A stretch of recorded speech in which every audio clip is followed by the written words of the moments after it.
माननीय मुख्यमंत्री भूपेश बघेल जी,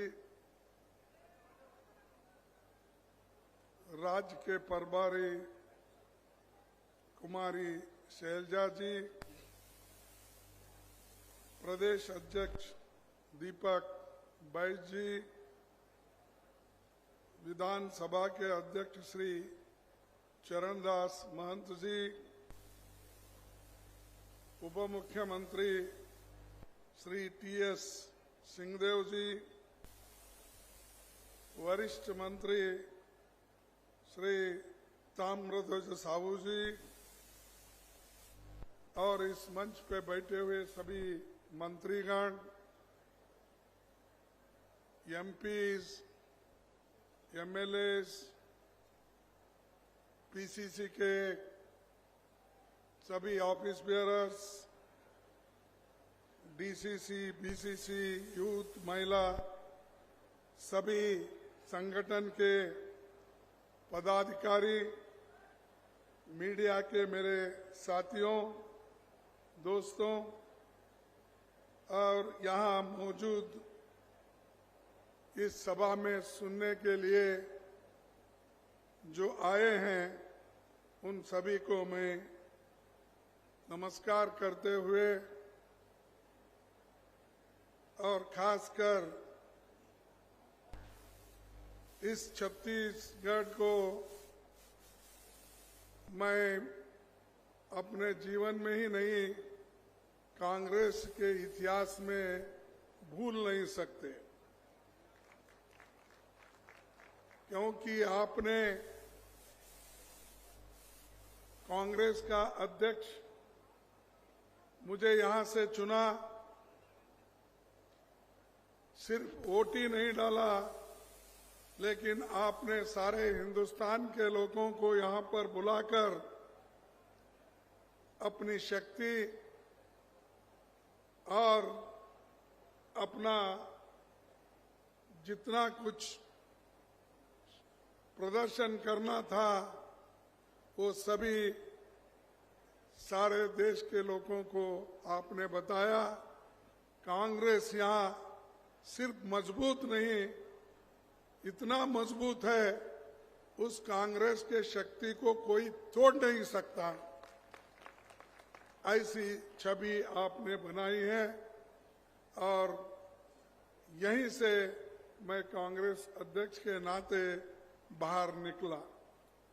निकलने के बाद मेरे सामने दो चुनाव आए, एक हिमाचल का और दूसरा कर्नाटक का। हमने पूरी कोशिश की और आपके आशीर्वाद से हमने दोनों स्टेट भारी बहुमत से जीते। और ये जो शक्ति मिली है, ये शक्ति छत्तीसगढ़ के लोगों के वजह से मिली है और इसको हम आगे बढ़ाते रहेंगे। ये जांजगीर में कांग्रेस अध्यक्ष के नाते मैं यहाँ आया हूं। जैसा कि भूपेश जी ने कहा था कि मुझे यहाँ पर 11 तारीख आना था, लेकिन पार्लियामेंट रहने की वजह से मुझे यहाँ आना मुश्किल था। इसीलिए मैं माफी चाहता हूँ, क्योंकि वहाँ पर मणिपुर का विषय बड़ा गंभीर था और हमने कोशिश कर रहे थे कि किसी न किसी तरीके से मणिपुर के इशू पे चर्चा हो और वहाँ क्या चल रहा है। और वहाँ पर इतने 200 से ज्यादा लोग वहाँ मर चुके हैं, 500 से ज्यादा लोग घायल हो चुके हैं, 5000 से भी ज्यादा लोग वहाँ पर घायल होके घर में पड़े हैं। और कम से कम 5,000 घर जलाए गए हैं। इतना ही नहीं, 50-60 हजार लोग अपना घर-बार छोड़ के दूसरे टेंटों में जाके बसे हैं। तो हम ये चाहते थे कि भी इस देश का प्रधानमंत्री मोदी जी अपना मुंह खोलेंगे, कुछ लोगों को बताएंगे वहां के स्थिति को, क्योंकि राहुल गांधी जी खुद वहां जाके आए, उन्होंने वहां की हालात को देखा, लोगों से मिले, बच्चों से मिले, महिलाओं से मिले और अनेक लोगों से उन्होंने मिला, विद्यार्थियों से मिले, मिलकर वहां के हालात उन्होंने प्रेस के जरिए अपनी बयान जाहिर की। लेकिन हम में सुनना चाहते थे, प्रधानमंत्री हमेशा ये कहते हैं कि मैं 140 करोड़ का प्रतिनिधि हूं, इस देश का नंबर 1 मैं लीडर हूं। तो हम ये चाहते थे कि भाई 140 करोड़ जनता का नेता पार्लियामेंट में आके, राज्यसभा में आके अपने बात को रखेंगे, इसलिए हम पूरी कोशिश किए, लेकिन उन्होंने आए नहीं।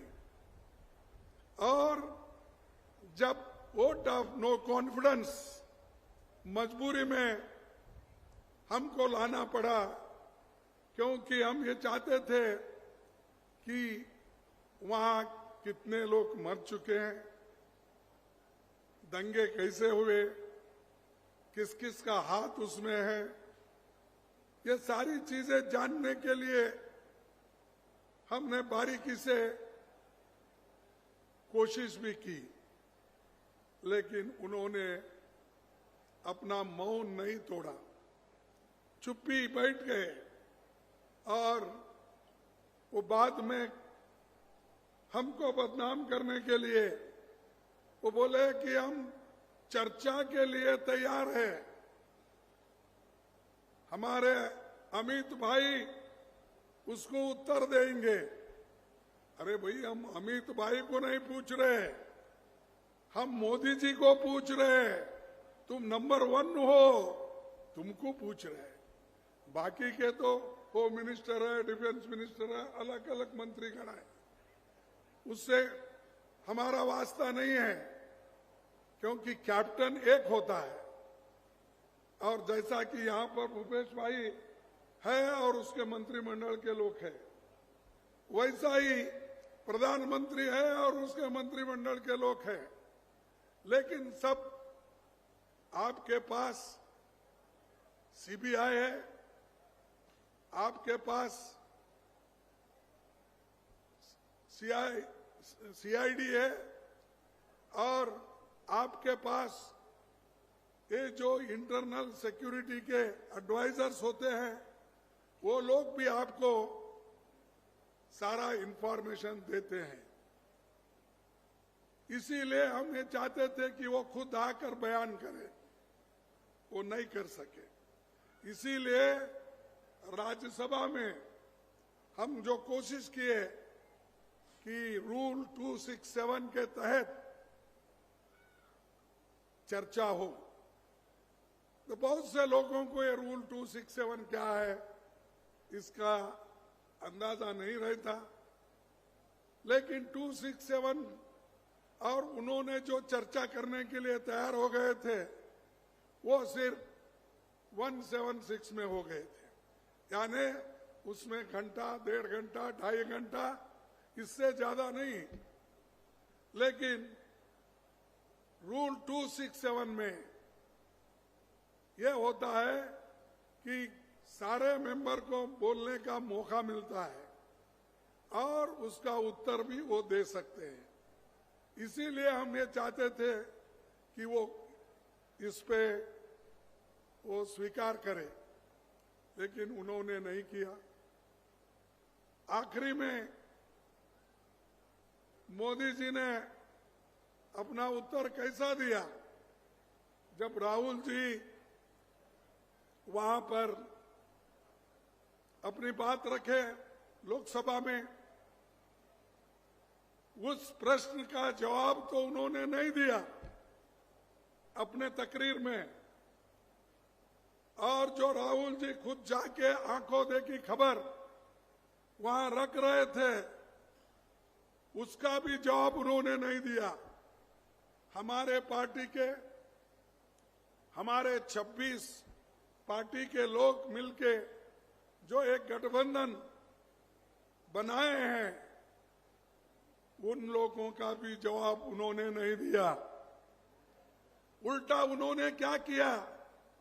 कांग्रेस का मजाक उड़ाने का, नेहरू जी का मजाक उड़ाने का, कांग्रेस पार्टी के नेताओं का मजाक उड़ाने का, और वो बार बार ये कहते ये मोदी ने सब कुछ किया, देश में लाइट नहीं थे मैंने लगा दिया। क्या मोदी आने के बाद रायपुर में लाइट लगी या छत्तीसगढ़ में लाइट आई? अब बोलिए, स्कूल मोदी आने के बाद खुल गए, क्या उसके पहले नहीं थे स्कूल? अरे मोदी जो पढ़े, शाह जी जो पढ़े, ये सब हमारे स्कूल में ही पढ़े, नहीं तो क्या कहा ये लंदन जाके पढ़े? क्या ऑक्सफोर्ड स्कूल में जाके पढ़ के आए? अरे हमारे सरकारी स्कूल में ही पढ़े। या नहीं है तो हमारे लोग जो स्कूल निकालते थे उसमें पढ़े। और ये लोग पूछते हैं हमको, अरे क्लास में दो भाई तो ये लोग हमको पूछते हैं कांग्रेस पार्टी 70 साल में क्या की? 70 साल में हमने यही किया, तुम लोगों को पढ़ाया, लिखाया, मंत्री बनाया, मुख्यमंत्री बनाया, अरे अब देश के प्रधानमंत्री भी बन गए। और हमको पूछते हैं क्या? हमने तो सब कुछ करके रखा है, तुम उस गादी पे आके बैठे हो और हमारा मजाक उड़ा रहे हो। पंडित जवाहरलाल नेहरू से कंपेयर करते हैं, बड़े पंडित जवाहरलाल नेहरू किधर, वल्लभ भाई पटेल किधर, और हमारे कांग्रेस पार्टी के नेता किधर, आप किधर? आप तो आए सीधा ऊपर से टपके, लड़े भी नहीं इलेक्शन, चीफ मिनिस्टर बने। मालूम है ना आपको? मालूम नहीं? उन्होंने आए, चीफ मिनिस्टर बनने के बाद एमएलए बने, प्रधानमंत्री बने। पहला हमारे पार्लियामेंट के सीढ़ी को माथा टेके। इतने नाटक करते हैं, शायद उन्होंने नाटक कंपनी में भर्ती होने के बजाय पार्लियामेंट में आए। अरे देश के लिए तुम क्या किए? देश में तो बंटवारा करे, आप देश को डिवाइड करने का काम करे, समाज को डिवाइड करने का काम किए, और हर जगह जाते हैं कुछ ना कुछ बोलते हैं। अरे आपने काम जो करे किए हैं उसका हिसाब दो ना। यहां जो भिलाई कारखाना है वो भी मोदी के जमाने में आया, शायद नहीं? आपने उनको बुला के फाउंडेशन, अरे हर चीज, अरे एम्स हमने बनाया, इंजीनियरिंग कॉलेज हमने बनाया, मेडिकल कॉलेजेस हमने बनाया, बड़े बड़े कारखाने बना के लाखों लोगों को हमने नौकरियां दी। आप तो नौकरियां उल्टा छीन ले रहे हैं। जो पंडित जवाहरलाल नेहरू जी ने पब्लिक सेक्टर में, सार्वजनिक क्षेत्र में बड़े कारखाने बनाकर लोगों को नौकरी दे रहे थे, वो सब आप एक के बाद छीन ले रहे हैं, सबको प्राइवेटाइज कर रहे हो।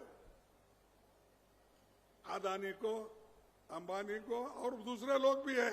सिर्फ यही दो बातें ज्यादा हमारे मुंह में आते हैं या लोग कहते हैं, लेकिन ऐसे उनके जो चुने हुए लोग हैं उनके पास बहुत है, उनको अंदर से सपोर्ट करते हैं। अब एयरपोर्ट बेच रहे,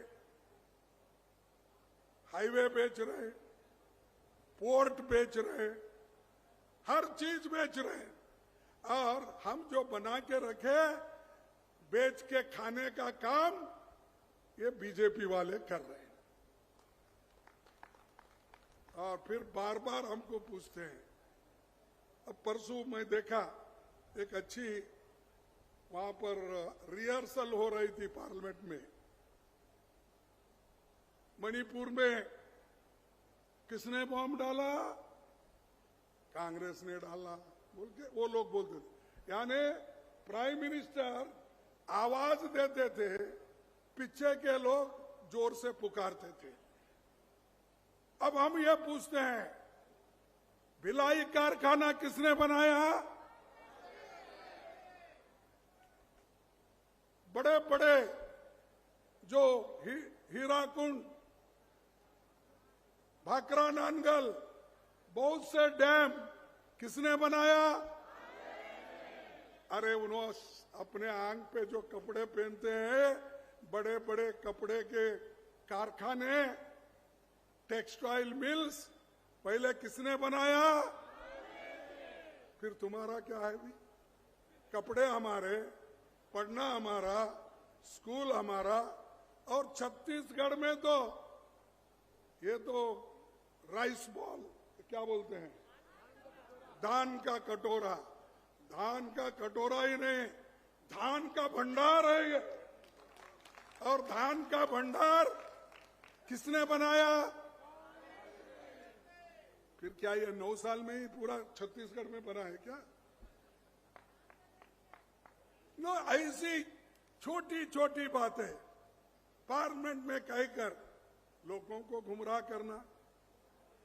अरे जिस देश में खाने के लिए अन्न धान्य की कमी थी, अमेरिका से गेहूं मंगाकर लोगों को राशन के दुकान में देते थे। आज अन्न का भंडार गोदाम में भरे हुए हैं, और लोग, Sonia Gandhi ji food security act लाकर उन्होंने गरीबों को एक धान देने का, राइस देने का काम शुरू किया, और हर एक कुटुंब को कम से कम 35 केजी राइस देने का काम उन्होंने किया। गरीबों को पेट भरना इंपॉर्टेंट है, इनको वो नहीं, इनको बड़े बड़े बंगले बनाना, उसमें रहना, और वही बातें बोलना, कांग्रेस ने क्या किया, कांग्रेस ने ये भाई छोड़ो। और चाइना का बोलते हैं 62 में ऐसा हुआ, पाकिस्तान का ऐसा। अरे पाकिस्तान के तो 2 टुकड़े करने वाले कौन? इंदिरा गांधी ने की। आज बांग्लादेश को लिबरेट करके डेमोक्रेसी के तहत चलने के लिए किसने कोशिश की? कांग्रेस ने की, इंदिरा गांधी जी ने की। तुम तो एक कौवा नहीं मारते, एक चूहा नहीं मारते, पहाड़ खोद के एक चूहा निकालते तो ये देखो ये चूहा मैंने निकाला। अरे हमने तो पाकिस्तान के साथ लड़कर बांग्लादेश को लिबरेट कर दिया, 1 लाख से भी ज्यादा लोगों को जेल में रखा, फिर बाद में छोड़ दिया। ये हमारी ताकत है। और ये सुबह उठते शाम उठते, कांग्रेस क्या की? गांधी फैमिली, गांधी फैमिली के लोग कौन प्राइम मिनिस्टर बने? राजीव गांधी के बाद आप बताइए कौन गांधी फैमिली के लोग प्राइम मिनिस्टर बने, या चीफ मिनिस्टर बने, या डिप्टी प्राइम मिनिस्टर बने, या मिनिस्टर बने? कोई बना है? वो सिर्फ देश की सेवा चाहते हैं, देश को एकता रखने के लिए ही राहुल गांधी कन्याकुमारी से लेकर कश्मीर तक पैदल चले, शांति के लिए। और उनको भी ये बोलते हैं कि एक वंशवाद, अगर वो बीजेपी में तो इतने वंशवाद है, कोई चीफ मिनिस्टर का बेटा है, कोई भाई है, फलाना है, उधर नजर नहीं जाता उनको। सिर्फ उनको नजर किधर है कि इधर राहुल गांधी, सोनिया गांधी, इधर देखो। अरे जो लोग उन्होंने कभी सत्ता के लिए कभी लड़े नहीं, उन्होंने हमेशा सेवा भाव से काम करते आए, तो ऐसे लोग आज हमारे कांग्रेस को बदनाम करने का काम कर रहे हैं। लेकिन हमारा काम कैसा है? हमारे नेता लोग जो कुछ भी कांग्रेस पार्टी उनको आदेश देती है, वो आदेश पूरा करती है। यही देखिए अब भरोसे का सम्मेलन क्यों हो रहा है कि जो भूपेश भाई ने, कांग्रेस पार्टी ने, उनके मंत्रीगण ने जो आपको भरोसा दिए थे, उस भरोसे का काम उन्होंने किया है। हमारा सिर्फ राम भरोसा नहीं है, राम के नाम से भरोसा नहीं है, हमारे लोगों को निश्चित रूप से उनके घर तक, उनके दिल तक, उनके अकाउंट तक जाने का काम हमने किया। और ये लोग करते हैं राम भरोसा, जो कुछ भी बोलो 15 लाख देता हूं, दिए क्या?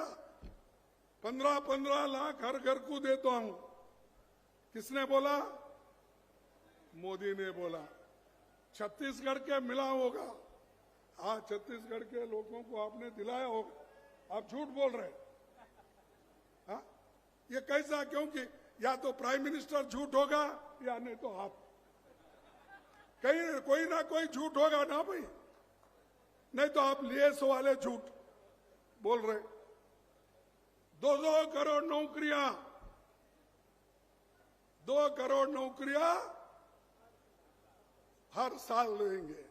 अब 9 साल बीत गए, 18 करोड़ नौकरियां आपको मिले नहीं। ये नहीं कैसा? एक देश का प्रधानमंत्री झूठ बोलता है? नहीं, आप नौकरी लेकर झूठ बोल रहे हो, मुझे ऐसा कहना पड़ता है। तो ये अपनी उन्होंने जो भरोसा दिए वो एक भी फुलफिल नहीं हुआ। और कांग्रेस पार्टी के हमारे भूपेश बघेल जी ने और उनके मंत्रिमंडल में जो भरोसा दिया वो करके दिखाया। और ऊपर से हमको पूछते हैं क्या?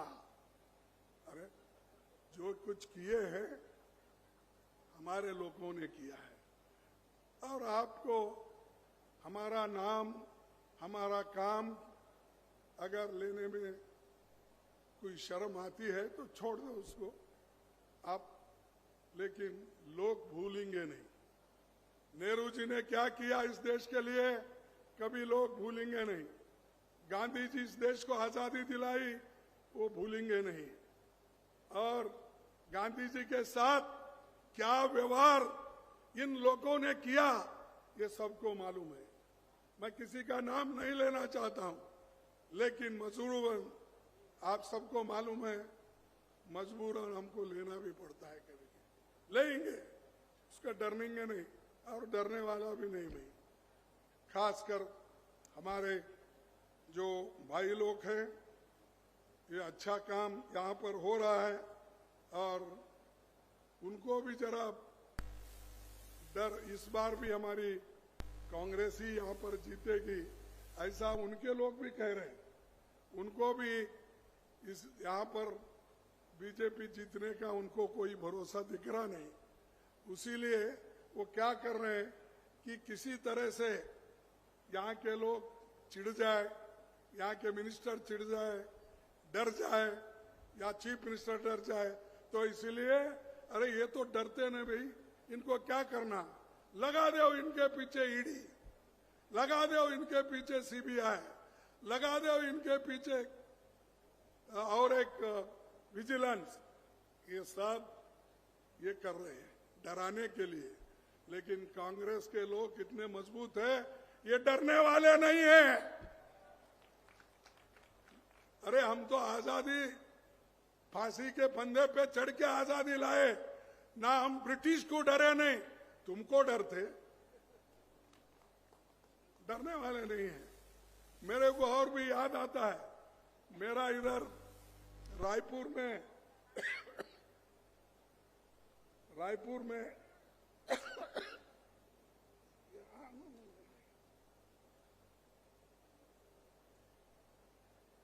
रायपुर में हमारी मीटिंग चल रही थी। बाहर से अंदर से लाखों लोग वहां जमा हुए थे। उस वक्त भी प्रधानमंत्री के लोग ईडी का, सीबीआई का ये काम चल रहा था। इनकम टैक्स ना डालो, डर जाते हैं, कोई डरा नहीं। ईडी लगाओ, कोई डरा नहीं। तो वो जो सम्मेलन चला 3 दिन तक, कोई हिला नहीं, डरा नहीं। ऐसा थोड़ी गांधी जी के सिपाही, नेहरू जी के सिपाही से थोड़ी डरने वाले।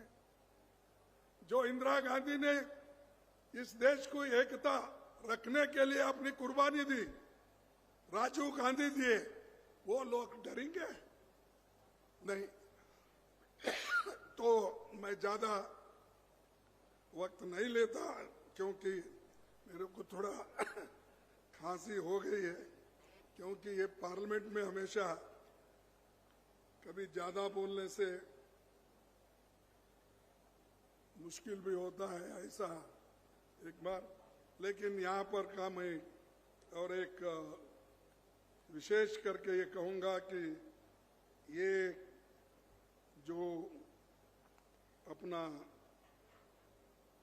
यहाँ एक पवित्र स्थल है, महान नायिका, संसदविद, समाज सुधारक स्वर्गवासी मिनी माता जी को अपनी श्रद्धांजलि देता हूं।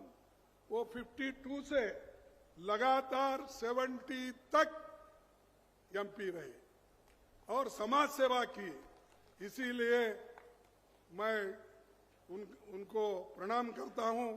और वो इस इलाके में जो सामाजिक सुधार का काम किए, इसीलिए मैं उनको, उनके फैमिली को या उनके वंशजों को और जो इस जांजगीर के निवासी है, उन सबको मैं मेरे तरफ से नमन करता हूं।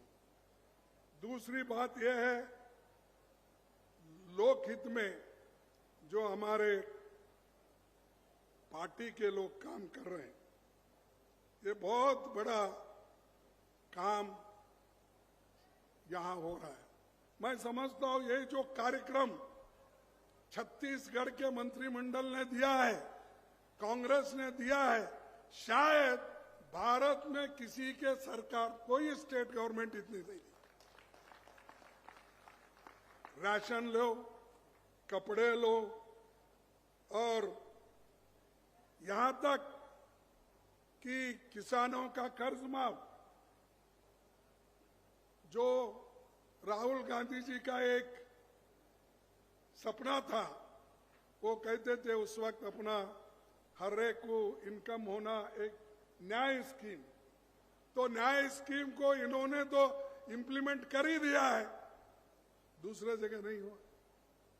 तो जो चीज अब ऐसा है कि भूपेश बघेल के पास शायद अलाउद्दीन का चिराग दिख रहा, जो भी मांगोगे वो आपको मिलेगा।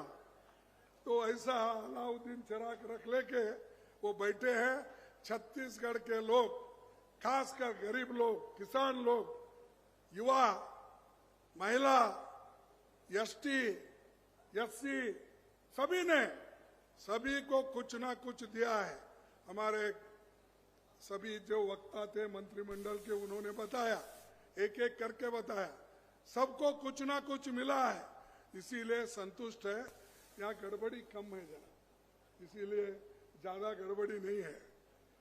तो मैं आपसे यही प्रण करूंगा कि ये जो शांति के साथ यहाँ डेवलपमेंट हो रहा है, तो इसको आप ऐसा ही संभाल के रखिए और आने वाले चुनाव में इससे भारी बहुमत में आप चुन के लाएंगे, ऐसा मुझे विश्वास है। और एक आपके लिए भी उन्होंने कुछ प्रधानमंत्री जी ने बोला है, आप सुने या नहीं सुने। प्राइम मिनिस्टर ने मणिपुर की हिंसा की तुलना छत्तीसगढ़ से करके यहां के लोगों का अपमान किया है। ये पार्लियामेंट में क्या मणिपुर जैसा यहाँ कोई घटना हुई? अरे मणिपुर में जो हुआ, वहां हमारे महिलाओं की इज्जत लूटी गई, उनके कपड़े निकाले गए, घर जलाए गए, खाने के लिए कुछ भी नहीं है। ऐसा मणिपुर का स्थिति किसने बनाया? प्राइम मिनिस्टर ने बनाया। वहां जाने के लिए डर रहे हैं, क्यों नहीं गए? अरे यहां पर इलेक्शन में घूम रहे आप, स्पीचेस दे रहे, यहां पर छत्तीसगढ़ में आए, राजस्थान में गए, इजिप्ट गए, उधर गए, इधर गए, 100 दिन में दुनिया भर फिरे, लेकिन मणिपुर नहीं गए।